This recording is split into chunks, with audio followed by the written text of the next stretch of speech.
But can we just quickly? Christine Holgate. Now, she laid it on with a trowel today, and most people seem to have supported it all the way from the suffragette white jackets to, well, you'll see.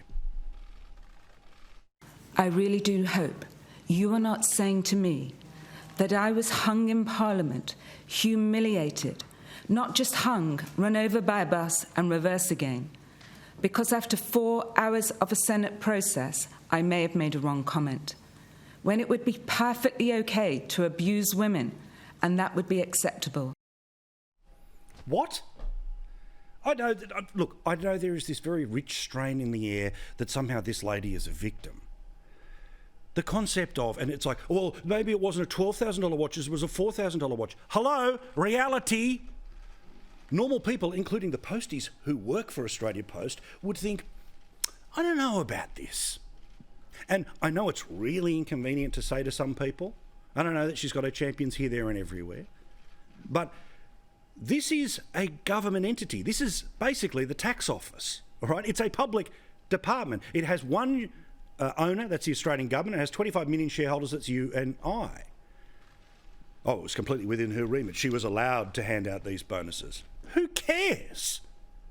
But also something worth pointing out here is the way that the media, when the media wants to play to the narrative that it's bad for the government, well, it moves pretty quickly. Remember, this is how the Channel 9 newspapers first reported the excessive spending of the bosses at Australia Post just a few months ago.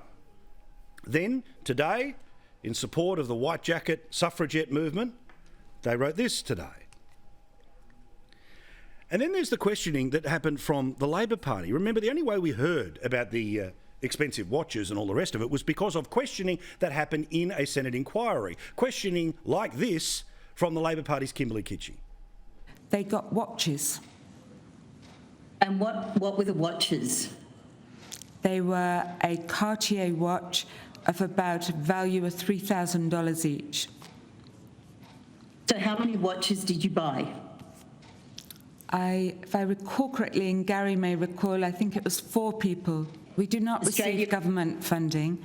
We are a commercial organisation.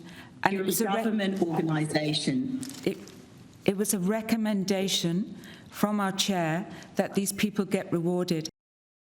And when that moment happened, this was the way that each way Albo attacked. How is it that on his watch, in the middle of the worst recession in almost a century, with 1 million Australians unemployed, businesses collapsing and $1 trillion of Liberal debt, this government is taking no action against the Liberal-appointed Australia Post board? Perfectly reasonable that Christine Holgate be accountable for her actions that Labor opposed, that only got exposed because of Labor asking questions in question time. I think it's perfectly reasonable that Christine Holgate resign. That was then, but now, of course, it's all white jackets and suffering. So this was the line of questioning Labor took today in the very Senate process that their leader said should result in her resigning. Because I concur with your assessment. I think you have been treated in a highly discriminatory manner, and I do firmly believe there is an issue of gender in the way you've been treated as compared to other people. You have had such a distinguished public career in terms of managing billion-dollar corporations.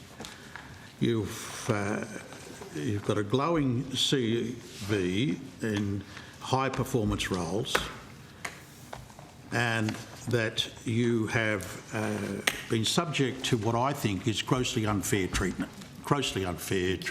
in terms of public abuse. Each way Labor, not even each way Albo.